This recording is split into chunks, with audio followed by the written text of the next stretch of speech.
Hello everyone, this is the entry specialist. What I have for you guys today is the Masters brass padlock model number 2250D with a 50mm shackle. Let's see what it takes to get this lock open.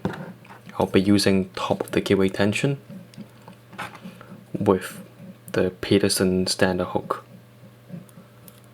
I'll be starting from the back. Click it off 5, 4,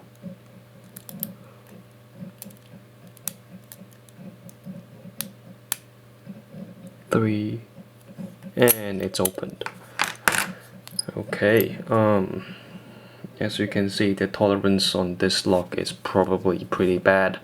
That's why it felt like a 3, maybe a 4 pinner. But if you look at the key, it's actually a 5 pinner. And as you can see, I'm not sure if we can see.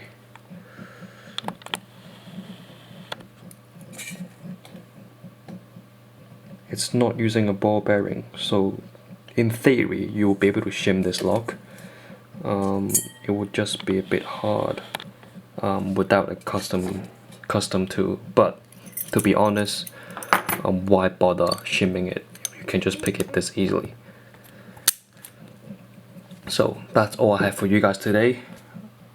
If you liked the video, please like and subscribe.